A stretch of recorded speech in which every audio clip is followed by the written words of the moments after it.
Bapak Ibu Saudara sekalian, pada hari ini, tepatnya petang ini atau sore ini, sampai beberapa hari ke depan ini kita mempelajari satu tajuk atau satu materi kuliah etika Kristen.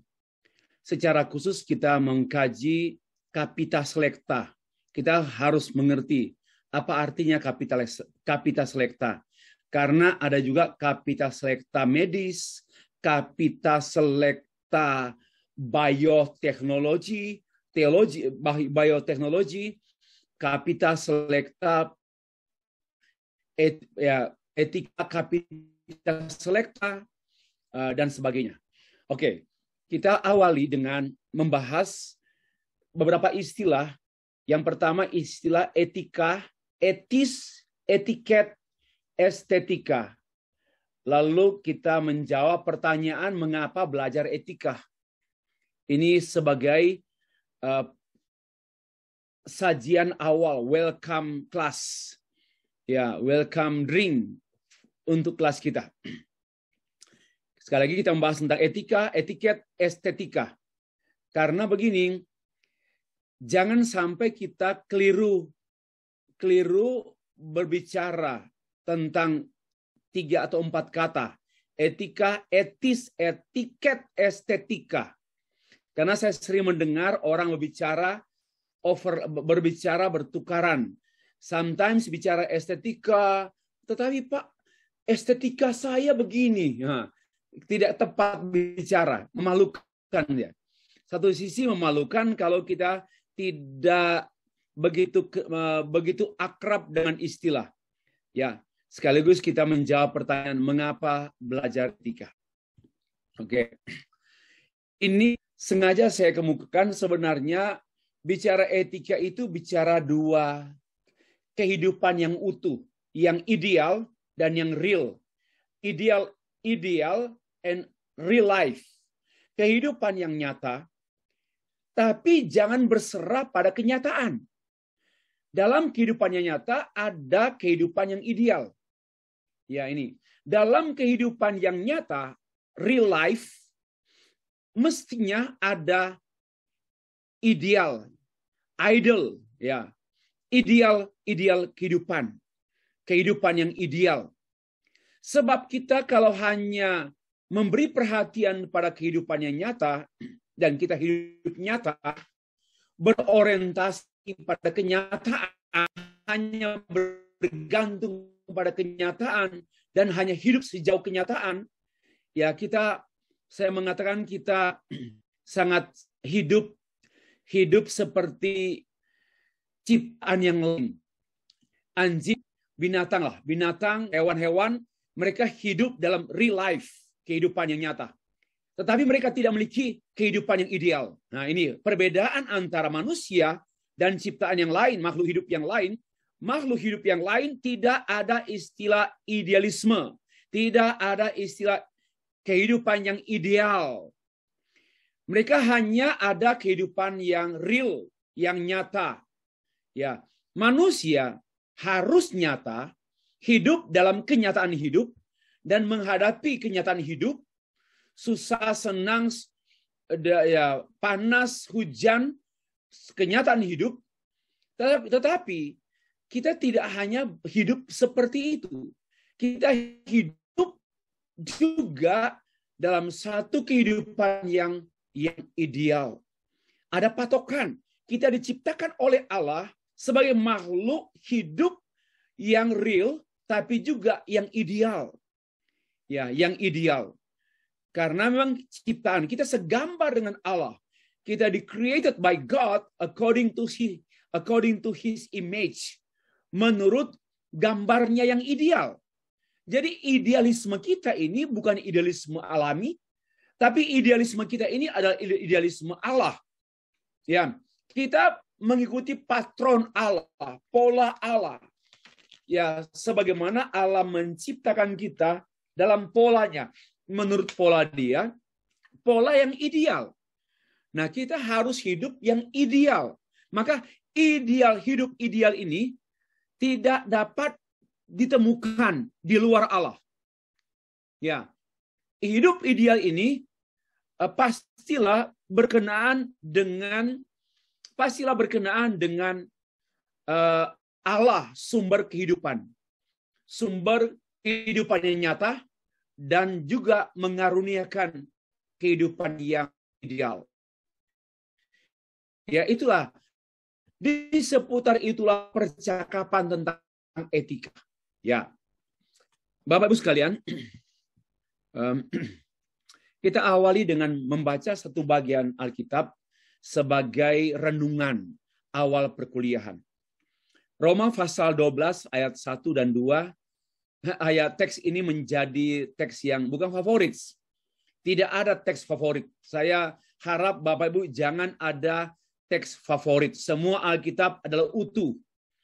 Tetapi teks ini sangat relevan dengan banyak perkuliahan yang saya ampu. Nah, Roma pasal 12 ayat 1 dan 2. Demikianlah firman Tuhan. Karena itu saudara-saudara, demi kemurahan Allah aku menasihatkan kamu supaya kamu mempersembahkan tubuhmu sebagai persembahan yang hidup, yang kudus dan yang berkenan kepada Allah. Itu adalah ibadahmu yang sejati. Inggris itu adalah logikelatreia, bahasa Yunani. Logikelatreia dalam bahasa Inggris reasonable worship. Itulah ibadahmu yang reasonable. Itulah ibadahmu yang pantas. Reasonable saya terjemahkan ke dalam bahasa Indonesia dengan istilah pantas. Ibadah yang pantas. Ibadah yang sesuai. Yaitu yang hidup, yang kudus, dan yang berkenan kepada Allah. Ini pun merupakan value atau standar etis. Standar etis ibadah orang percaya yang pertama hidup, ibadah yang hidup, bukan ibadah mekanis, walaupun mungkin lewat Zoom meeting, ibadah yang hidup. Dan ibadah yang kudus karena ibadah yang kudus, yang sakral, bukan main-main, bukan asal-asalan, tetapi penuh konsentrasi dan penuh kerinduan, penuh keseriusan. Karena sifatnya hormat kepada Allah. Itulah kudus. Ya, dan yang berkenan kepada Allah.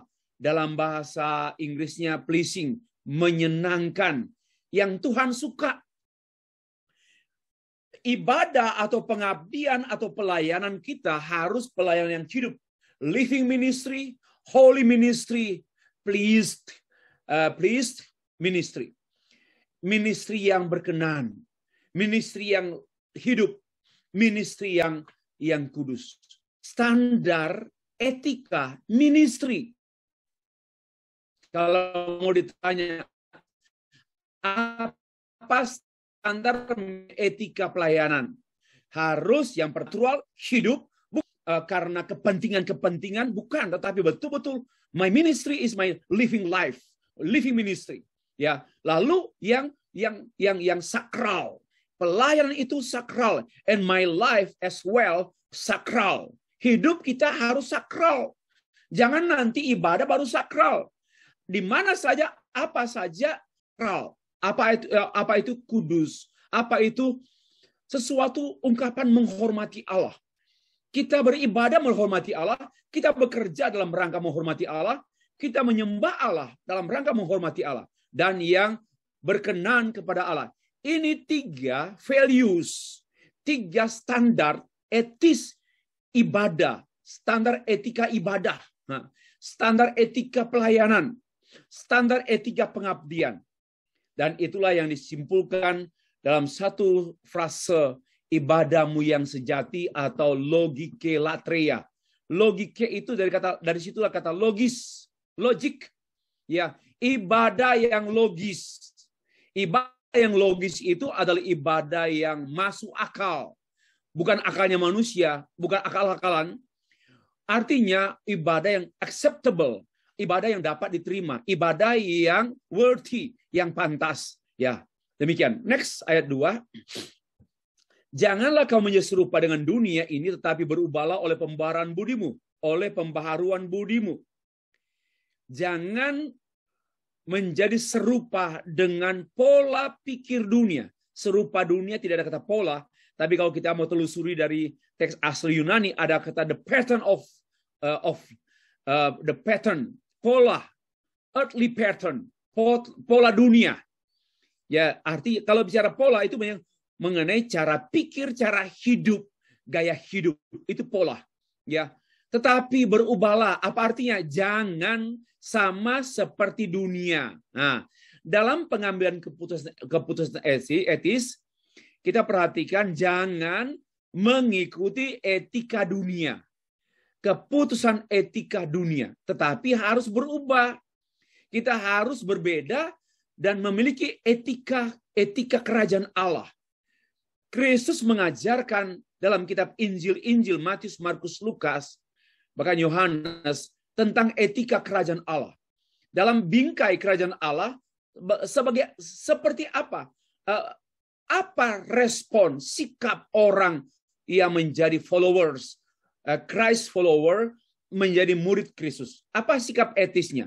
Maka itu harus dalam bingkai kerajaan Allah. Nah, jadi harus berubah. Kita tidak beretika dunia. Karena dunia pun beretika. Ada etika bisnis, etika perusahaan, etika kinerja, etika banyak sekali. Dan itu dunia. Dunia yang saya maksudkan itu bukan duniawi ya. Bukan duniawi. Tetapi etika dunia ini sangat mungkin dibingkai oleh bingkai-bingkai duniawi. Atau dengan tujuan duniawi. Kerja supaya dapat banyak uang, supaya pleasure, supaya senang, happy. Berhenti di situ. Ya itu duniawi. Kalau orang kerja dapat uang, bukan duniawi. Ya, kalau orang kerja untuk dapat uang dan untuk menafkahi keluarga, ya itu bukan duniawi, itu dunia. Dan itu pun berkenan kepada Allah. Tetapi kalau dia bekerja, kumpul uang, dan hanya untuk kesenangan mata, kesenangan daging saja, kesombongan, itu namanya duniawi. Nah, oke. Kita tidak memiliki pola pikir dunia, tetapi berubahlah. Maka di sini kata kunci untuk beretika yang pertama, pertobatan. Tanpa pertobatan, tidak mungkin seorang bisa atau dapat beretika Kristus, beretika biblical ethic. Tidak mungkin. Karena biblical ethic atau Christ ethic atau kingdom of God, God's kingdom ethic, etika kerajaan Allah itu tidak mungkin dilakukan oleh orang yang unbeliever. Melainkan dialami oleh orang yang telah percaya, bertobat. Orang yang telah mengalami pembaharuan, dalam bahasa Yunani, metamorphostel. Di dalam ini dia, berubahlah, metamorphostel dalam bentuk passive voice.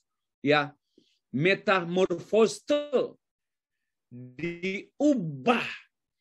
Ya, diubah. Itu merupakan titik berangkat baru kita beretika. Tanpa pertobatan, tanpa iman dan pertobatan, tidak mungkin orang beretika yang berkenan kepada Allah. Tidak mungkin. Nah, mari perhatikan. Nah, next kita perhatikan, di sini kita menemui juga value dan standar etis. Tadi standar etika ibadah, etika pengabdian, etika pelayanan. Itu pada frase pertama, pada ayat 1. Pada ayat 2, kita menemukan etika kehidupan, etika kerja, etika apapun. Yang pertama, supaya kita dapat membedakan manakah kehendak Allah. Ini beretika ini, yaitu mampu membedakan mana yang duniawi, mana yang surgawi. Etika duniawi, etika surgawi. Etika filosofi murni dan etika filosofi Kristen. Kita mampu membedakan, distinct. Ya, kita mampu membedakan which one yang earthly ethics dan which one the divine atau heavenly ethics.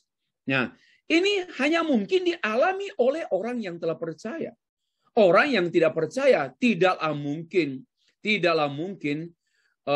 mampu tidaklah mungkin beretika.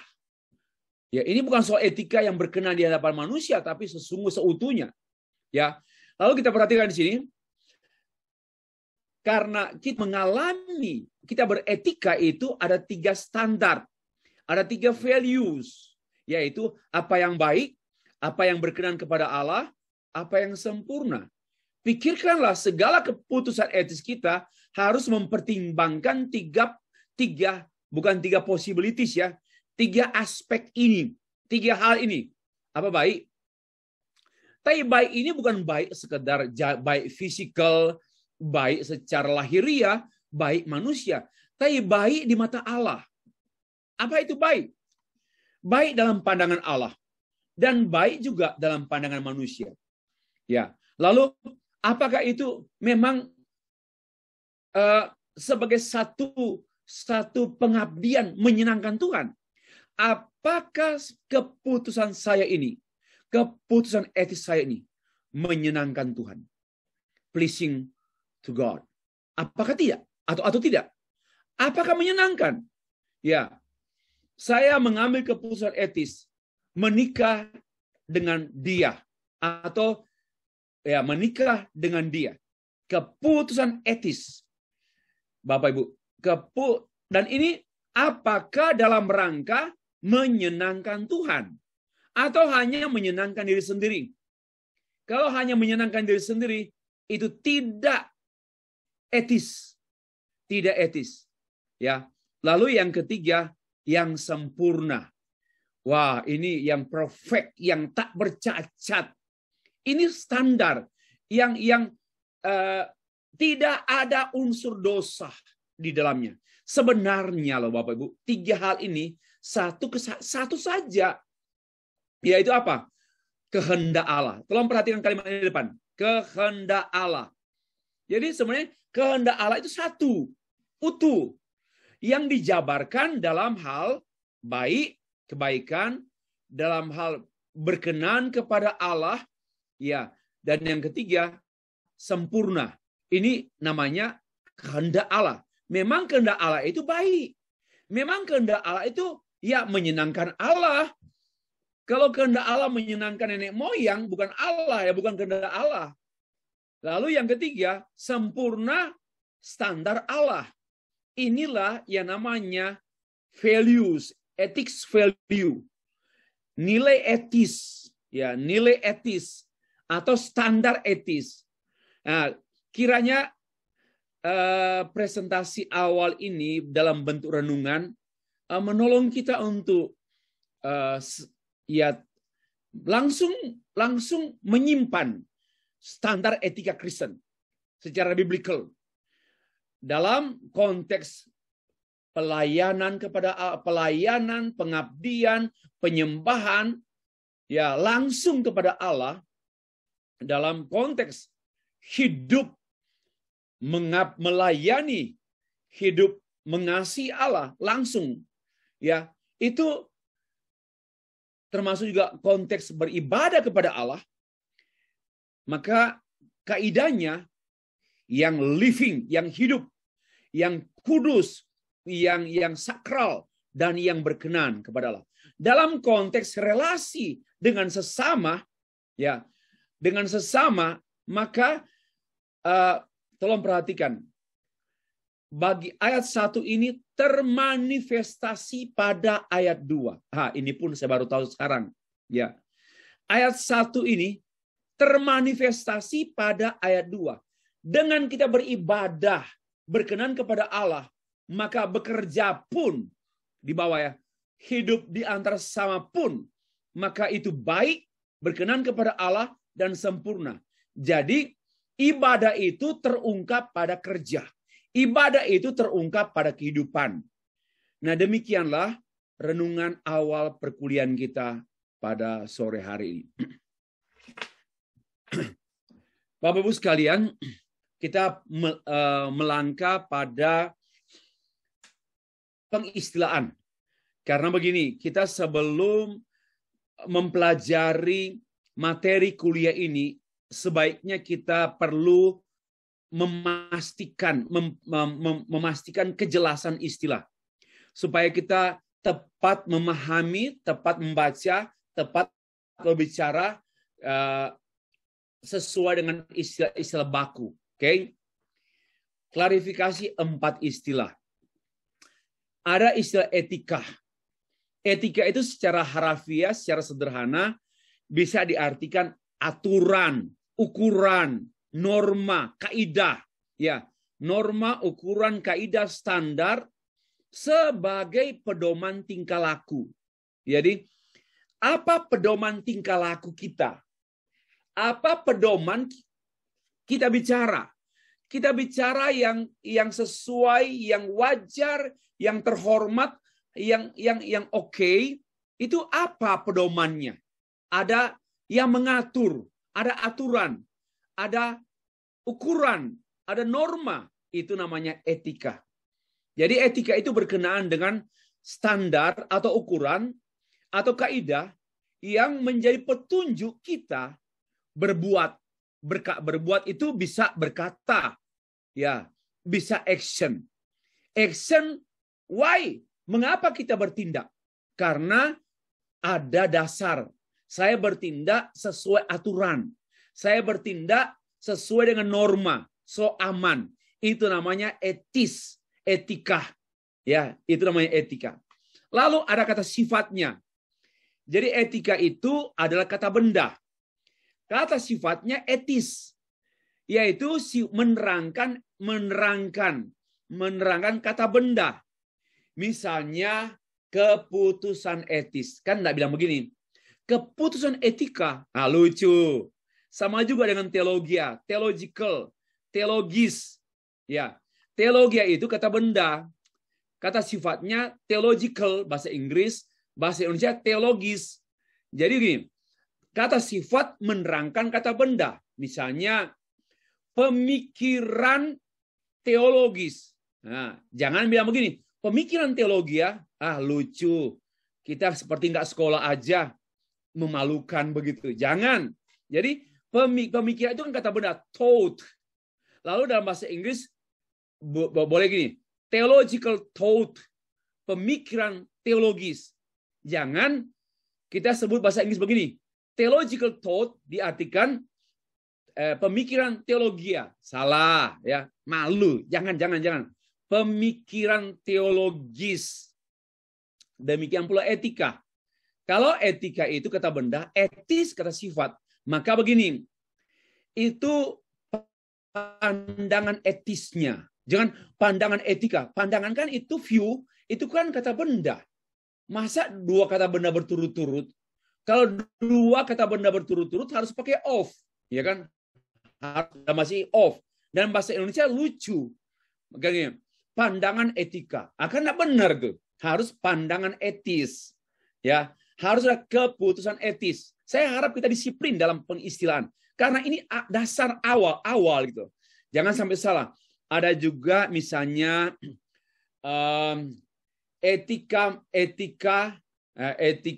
Kalau etika medis. Dalam bahasa Inggris, medical ethic. Itu berarti etika itu kata benda. Diterangkan oleh kata sifat medical ethic. Atau sociological ethic. Etika itu kata benda. Sosiologi itu kata sifat menerangkan etika. Nah, etis. Sikap etis. Misalnya, ethical.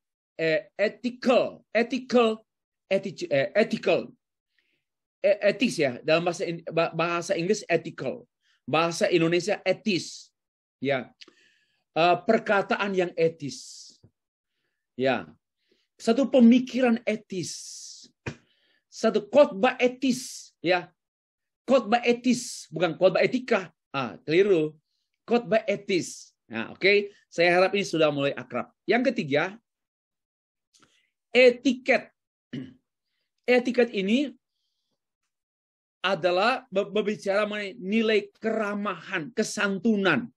Etiket ini merupakan aplikasi daripada etika. Nah, dengar baik-baik. etiket ini adalah aplikasi daripada etika.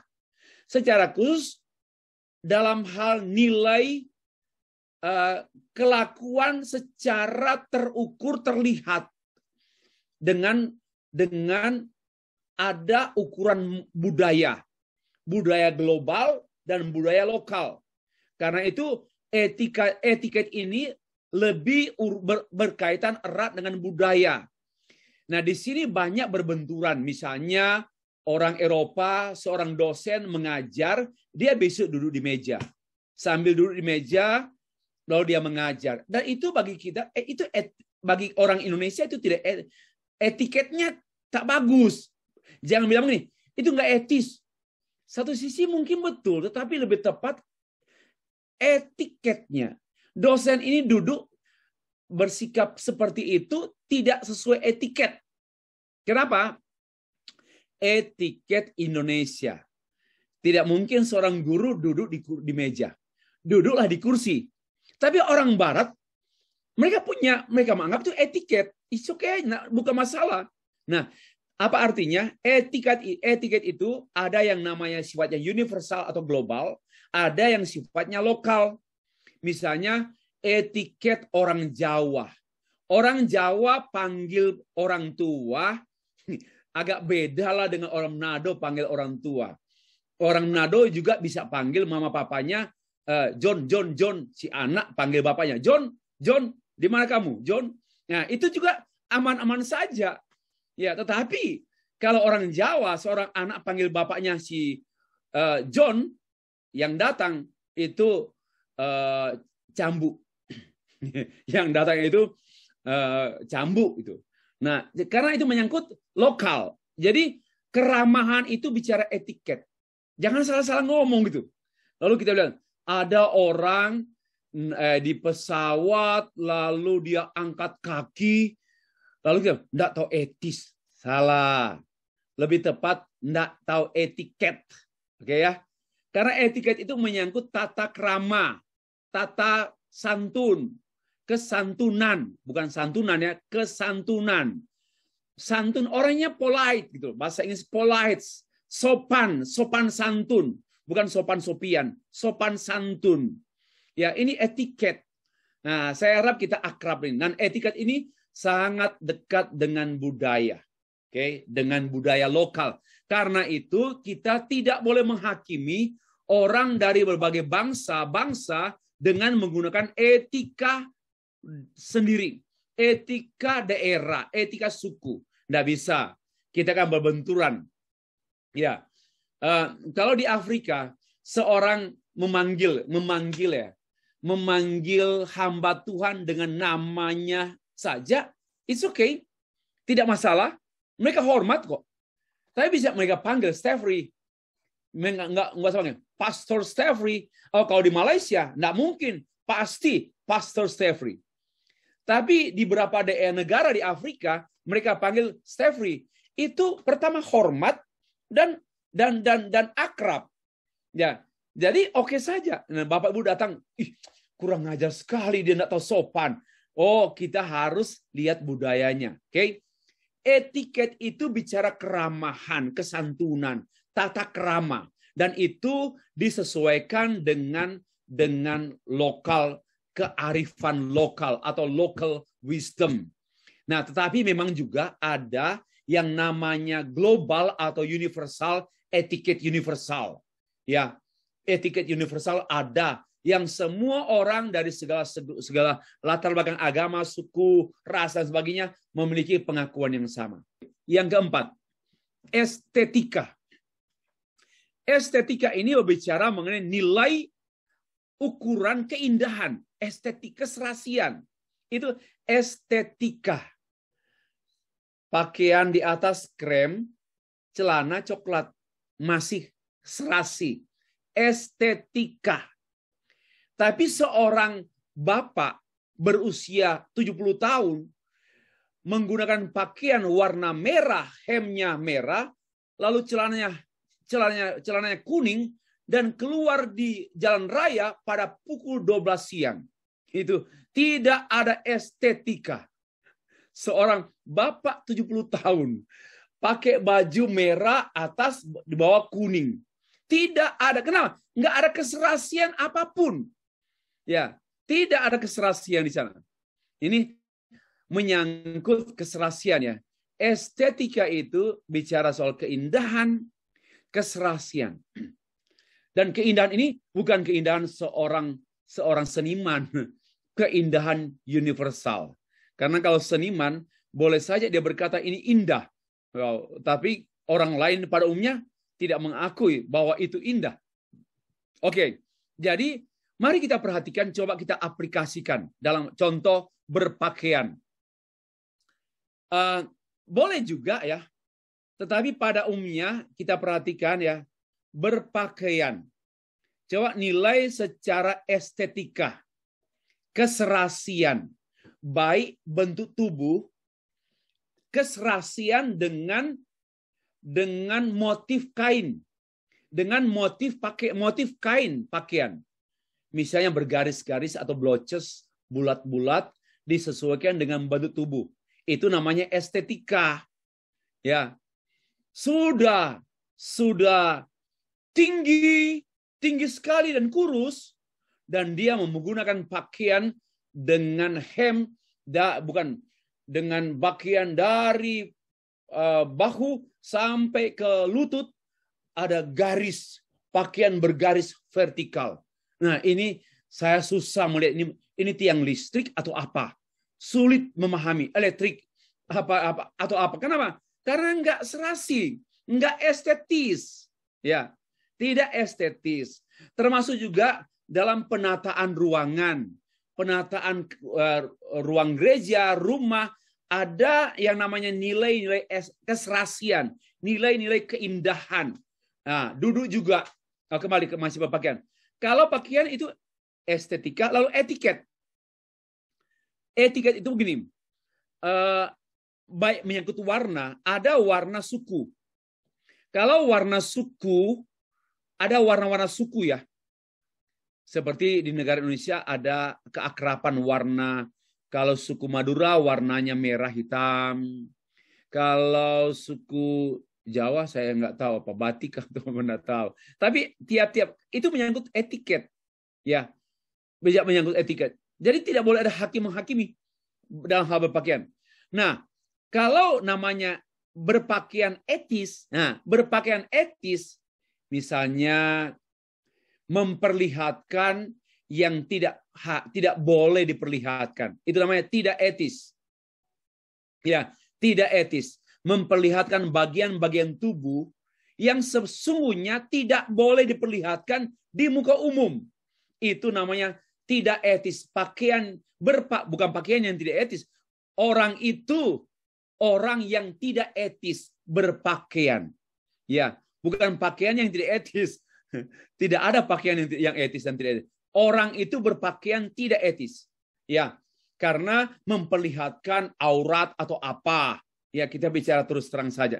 Ini contoh, duduk. Duduk ada estetika juga. Ada etiket, ada kesantunan.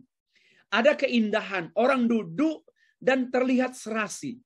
Ya, duduk dan terlihat serasi.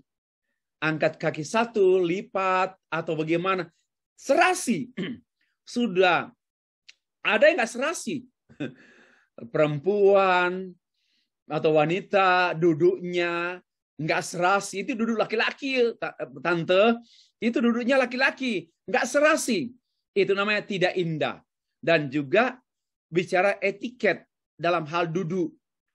Duduk dengan orang tua, duduk dengan orang yang lebih usia, duduk di tempat formal, duduk di tempat santai, ada etiketnya. Ya, ada etisnya juga. Ya, misalnya sama tadi, kalau dia menyalahi kesopan santunan suatu daerah atau suku, maka itu menyangkut etiket. Tapi kalau dia duduk dengan mengabaikan kehormatan dan menghormati orang, dia tidak menghormati orang. Di depan dia ada dia angkat kaki. Dan dia, ya di depan dia ada seorang yang sudah berusia terhormat, tapi dia duduk seseorang lain yang kita duduk di depan orang terhormat dengan cara tidak terhormat. Nah ini, kita duduk di depan orang terhormat dengan cara tidak terhormat. Itu namanya tidak etis. Saya harap dengan contoh-contoh yang saya berikan, kita memastikan akrab dengan istilah. Oke ya. Nah, sekarang kita membahas mata kuliah kita. Deskripsi mata kuliah. Mata kuliah kita adalah etika Kristen. Secara khusus kita memberi perhatian pada menyoroti Capitas Selecta. Saya akan terangkan. Etika Kristen adalah suatu studi yang mempelajari prinsip dan proses pengambilan keputusan atau penilaian, making decision. But I have principle. Saya punya prinsipal dan saya harus memprosesnya. Saya punya prinsip dan saya memproses untuk apa? Making decision, membuat keputusan. Dan keputusan itu, ini definisi saya menyusun sendiri. Keputusan itu berakar pada standar atau nilai tertinggi. Firman Allah, undang-undang, peraturan lalu lintas. Nah itu. Berakar atau based on. Lalu build up, bertumbuh pada konteks nyata. Sosial, ekonomi, budaya, dan kita harus mempertimbangkan itu. Tapi berakarnya, yang pertama, the most important for us is berakar, rooted, berakar pada standar tertinggi, pada nilai yang tertinggi, yang namanya benar. Lalu bertumbuh pada konteks yang nyata. Jangan mengabaikan problem ekonomi, sosial, budaya, politik, mengabaikan keadaan keluarga yang bermasalah, anak, cucu bermasalah keluarga, harus mempertimbangkan itu dalam mereka build up. Lalu berbuah pada konteks nyata. Berbuah pada tujuan termulia, baik. Jadi ada benar, kontekstual, dan baik. Dalam pengambilan keputusan kita perlu mempertimbangkan 3 hal ini. Sama juga tadi dengan yang baik, yang berkenan kepada Allah, dan yang sempurna. Ya, yang living, yang hidup, yang kudus, dan yang menyenangkan Allah. Itu keputusan etis. Nah, di sini keputusan etis, Bapak Ibu, kita harus memikirkan apa? Kita harus memulai pada dasarnya, landasannya, akarnya. Firman Allah. Baru yang kedua, undang-undang negara kita. Jangan abaikan undang-undang negara kita. Dan sebagainya. Oke. Lalu bertumbuh pada konteks nyata.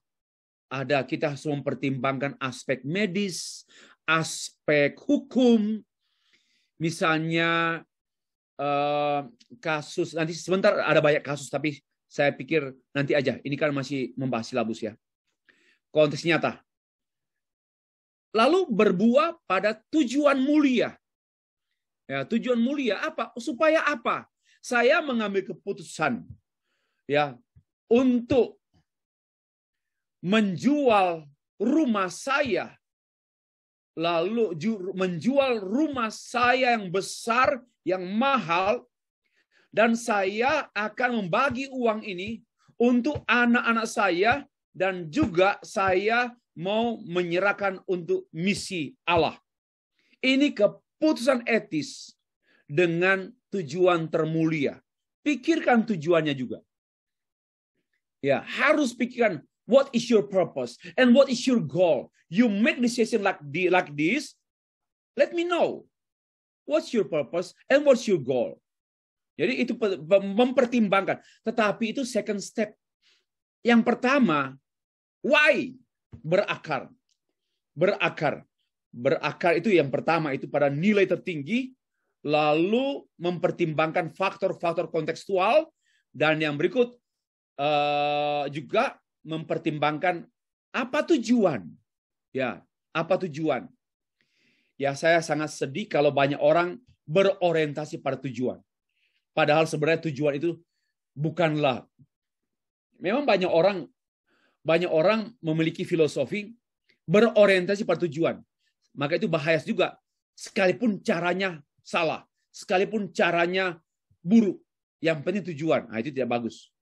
Nah, saya menemukan satu pandangan. Karena istilah tiga ini sudah pada umumnya para ahli etikus ya berpendapat. Tetapi saya belum ada yang berupaya untuk memikirkan tiga keempat, yaitu integrasi pada jawaban atas pokok-pokok dilematis, etis, pilihan utama. Itu namanya kapita selecta. Ya, pilihan utama. Kapita, karena dilematis etis. Ya, dilematis etis. Pilihan utama yang sifatnya komprehensif dan integral. Itulah salah satu arti kapita selecta. Komprehensif kita tidak akan, karena ini kan program kemungkinan untuk prodi ini sekali saja mata kuliah. Tapi untuk sampai ke sarjana teologi S1, kita pada umumnya mengambil 2-3 mata kuliah etika. Etika 1, 2, dan 3. Ya, namun kita ini satu dan sekaligus mencermati pokok-pokok dilematis yang sifatnya komprehensif tapi integral. Ya. Nah, sebagai suatu keputusan etis yang bertanggung jawab dan dapat dipertanggungjawabkan. Ingat baik-baik kata saya ini, yaitu responsible and accountable. Responsibility itu namanya bertanggung jawab. Jadi keputusan etis harus keputusan yang responsible. Siap bertanggung jawab. Saya mengambil keputusan untuk menikahi dia dan bertanggung jawab. Dan saya akan mempertanggungjawabkan kepada orang tuanya, kepada masyarakat, kepada gereja, kepada pendeta, dan kepada Tuhan, kepada bangsaku. Ini bertanggung jawab dan mempertanggungjawabkan. Dua kata ini tidak bisa dipisahkan ya. Bertanggung jawab itu responsible atau responsibility, yaitu tanggung jawab. Kalau bertanggung jawab namanya responsible, tanggung jawab itu namanya bertanggung jawab, kata sifat. Tetapi yang kalau tanggung jawab kata benda, responsibility. Lalu juga dapat di-accountable. Di-accountable itu artinya dapat dipertanggungjawabkan atau dapat accountability, pertanggungjawaban. Serta kuliah kita diharapkan kita bisa mengevaluasi keputusan-keputusan etis yang sudah selama ini kita sudah akui benar. Kita lihat, kita tinjau ulang. Apakah pantas? Apakah bisa dipertahankan? Yang sudah dianggap baku. Itulah deskripsi mata kuliah kita. Nanti ini semua akan terurai pada penyajian poin bab demi bab, pokok demi pokok. Dengan sejumlah contoh. Oke, tujuan kita kuliah satu, mengetahui prinsip dan proses pengambilan keputusan etis. Kita tahu, ada prinsip, baru ada proses. Jangan proses tanpa prinsip. Ya lucu. Ada prinsip, ada proses. Ada pegangan, ada tindakan. Proses ya. Keputusan etis. Ya kayak kita tahu. Yang kedua, memahami hakikat etika Kristen dengan pendekatan integratif. Nah, ini yang teori saya. Ya, ini pandangan saya. Memahami hakikat etika Kristen dengan pendekatan integratif. Seperti apa? Sedikit saya sudah jelaskan tadi. Oke. Yang mengenai warna, mengenai perpaduan antara etika, etis, etiket, dan estetika. Itu satu model. Nanti juga akan ada deontologi, teleologis, lalu kontekstual, integrasi. Nanti saya akan terangkan. Oke, yang ketiga, melatih keterampilan skill mengambil keputusan etis berkenaan dengan pokok-pokok dilematis. Dilematis ini rumit, Pak. Rumit, Ibu. Waduh, mau kiri kanan. Kanan 5, kiri 5. Bingung mana yang sesuai yang saya ambil. Ini namanya dilematis. Ya. dilematik, choice. Nah, yang keempat tujuan kita terampil kalau sudah melatih, ya terampil memformulasi satu keputusan etis yang bertanggung jawab dan dapat dipertanggungjawabkan. Maka itulah mau khotbah itu keputusan etis. Doa pun keputusan etis. Mari kita berdoa. Kita berdoa ini adalah keputusan etis. Ya. Tidak ada satu sisi terkecil pun dalam hidup kita tanpa berhubungan dengan etika. Tidak mungkin.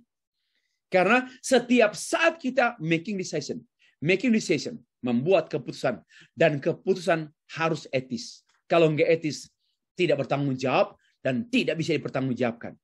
Oke, yang kelima, tujuannya kita mengkaji sejumlah keputusan etis yang sudah dibakukan selama ini. Apakah sudah oke, sudah etis, nak? Sudah responsible dan accountable? Atau belum? Kalau begitu kita rumuskan ulang. Untuk mencapai tujuan ini, maka kita akan mempelajari materi kuliah 1. Kita awali mengapa belajar etika. Yang kedua, pengertian dan letak etika Kristen dalam rumpun teologi, karakteristik dan prinsip pendekatan etika Kristen, lalu jenis dan pengaruh filsafat dunia terhadap etika Kristen. Besok kita mulai poin 4 ini. Lalu perbandingan etika Kristen dan etika non-Kristen. Itu perbandingan perlu kita tahu ini. Lalu yang keenam, tren etika masa kini. Tren etika masa kini yang populer, yang tanpa sadar banyak anak muda Kristen yang dualisme. Di gereja, waktu menyembah Tuhan menangis. Tapi di dunia kerja penipu. Karena dualisme, karena dipengaruhi oleh tren-tren masa kini. Ya, di gereja, pimpin pujian. Kita injak setan dengan kuasa Allah. Tetapi di kantor, di office, mereka diinjak setan-setan. Kenapa? Karena dualisme hidup. Kenapa? Karena lebih menerapkan tren-tren etika masa kini. Ya, yang perlu dikristalkan. Nah, yang ke-7, di antaranya etika situasionalisme. Lalu etika wewenang, dan kita akan membahas tentang wewenang dan kekuasaan. Seperti apa hak asasi manusia dan keadilan. Juga harta, kepemilikan, kemiskinan. Ini namanya kapital selekta yang saya pilih. Select. Itu. Kemudian juga kita membahas tentang aborsi, pencangkokan organ tubuh, dan rekayasa genetika, DNA, cloning, bayi tabung. Saya harap walaupun singkat-singkat kita bisa menjawab semua ini. Nah, oke, itu 5. Lalu, mengapa kita belajar etika? Mengapa? Singkat saja. 1. Menumbuhkan kepekaan terhadap kehendak Allah. Dengan kita belajar, tahu ilmu, tahu pengetahuan, tahu dari Alkitab, maka tersimpan dan tersusunlah kebenaran-kebenaran dalam pikiran dan hati kita, dan itu membantu kita untuk kita peka, Oh, ini yang Tuhan tidak kehendaki. Ini yang menyenangkan Tuhan. Ini yang tidak baik. Ya, ini yang tidak sempurna, not perfect. Nah, ini, oke. Yang kedua, mengapa kita belajar etika? Memperkaya kita dalam mempertimbangkan pengambilan keputusan etis. Dari sejumlah ada yang the highest principles, prinsip utama, the highest value, lalu kemudian yang middle sampai low. Nah, seperti apa? Lalu kita mempertimbangkan faktor-faktor ekonomi, budaya, politik, sosial, dan sebagainya untuk mengambil keputusan. Karena itu patut sebaiknya kita belajar etika. Itu maksudnya. Yang ketiga, mengakrabkan kita dengan nilai-nilai dan standar-standar kebenaran. Ya, kita akrab. Sehingga anytime, anywhere, wherever we are, kita langsung ingat, oh no, ini standarnya begini. Oh, enggak. Misalnya dalam bekerja, dalam pelayanan, dalam berkeluarga, dalam apa saja, kita menyimpan nilai-nilai dan standar-standar kebenaran yang tidak hilang. Maka kita perlu akraban. So, we have to learn. Ya, kita harus belajar. Yang keempat, perlu diperhatikan bahwa perkembangan ilmu pengetahuan atau iptek, pengetahuan ilmu pengetahuan dan teknologi, dan zaman memang dinamis, cepat, rapid, cepat sekali berubah. Maka menuntut perkembangan kajian-kajian etis.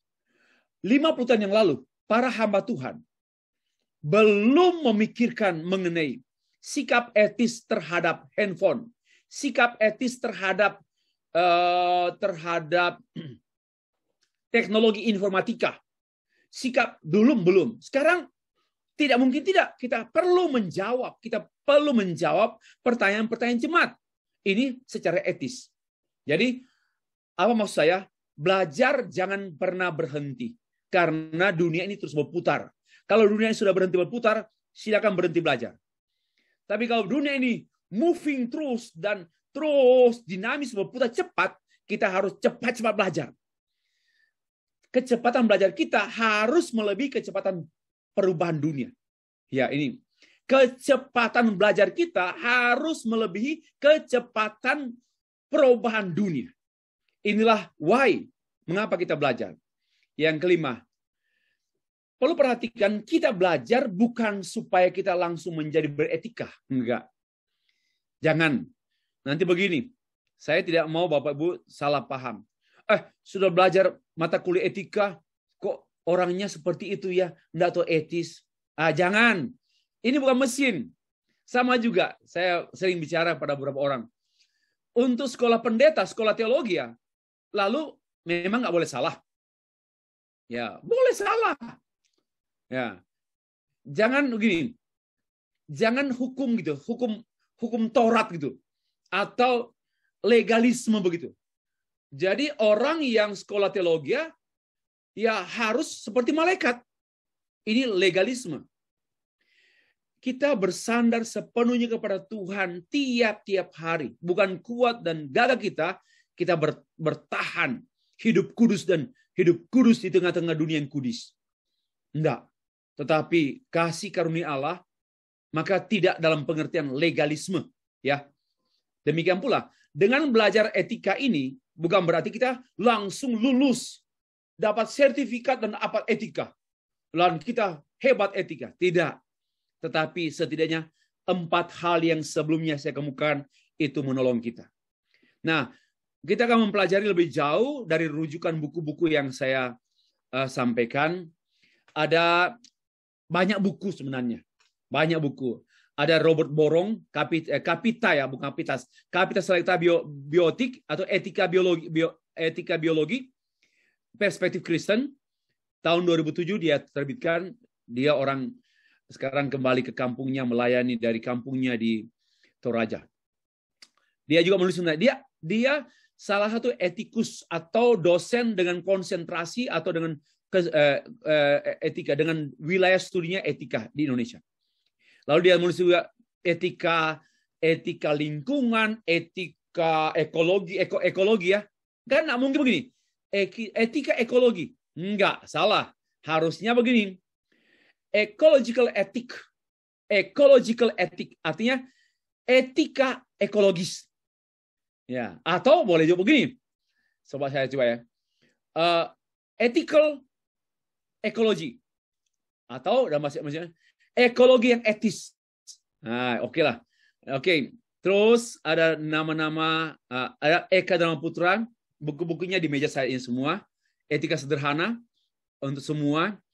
Ya, diterbitkan kesekian kali. Tahun 2020 pun seperti ini. Yang terakhir mungkin. Bukan yang terakhir, yang terkini. Lalu Geisler, ini yang buku cukup famous. Bukan famous. Cukup baik. Dan Bapak Ibu untuk beretika harus miliki buku ini. Norman Geisler. Dalam bahasa Indonesia sudah diterbitkan. Option and in Contemporary Christian Ethic. Tahun yang diterbitkan tahun 81. Sudah lama. Tapi sudah diterjemahkan ke dalam bahasa Indonesia. Mana bukunya? Ini. Mungkin Bapak nggak bisa lihat karena saya pakai background. Ya, atau ini. Sorry ya. Oke ya. Lanjut. Ada bukunya juga Christian Ethics. Ya ini. Oh ini. Ini dia yang ini. Christian Ethics Option and Issue. Dalam bahasa Inggris etika Kristen, pilihan dan isu. Ya. Lalu buku-buku yang lain silakan, nanti bahan ini saya akan berikan pada semua Bapak Ibu sekalian. Banyak buku tua, hanya sedikit buku yang baru. Saya juga sudah tidak sempat ke Christian bookstore. Saya hanya andalkan buku-buku saya yang lama. Oke.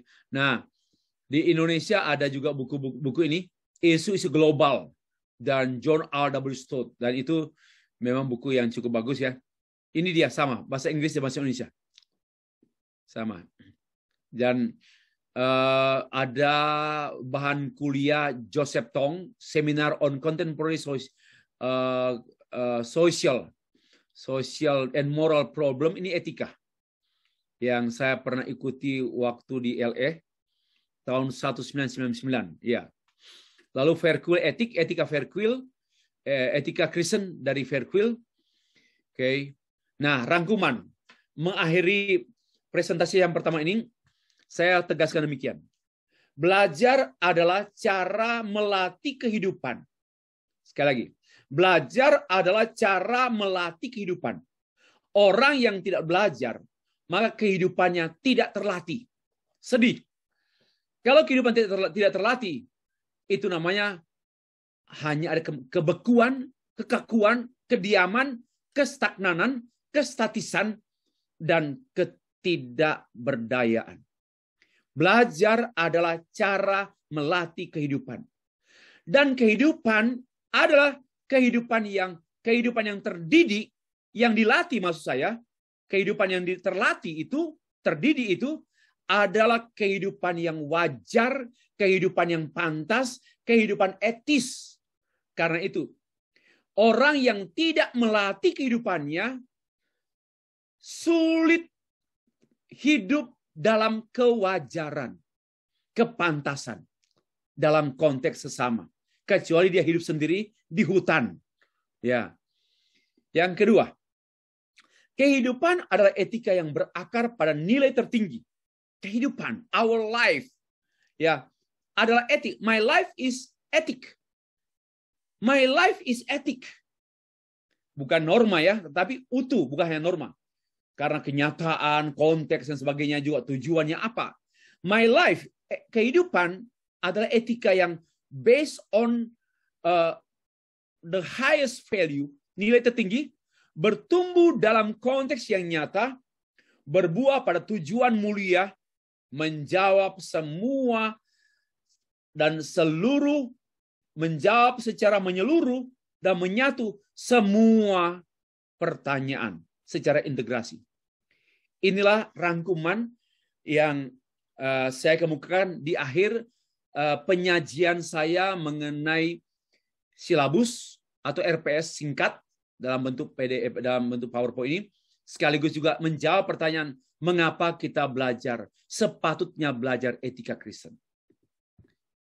Kesimpulan, tidak ada satupun sisi kehidupan seorang manusia yang tidak berhubungan dengan etika.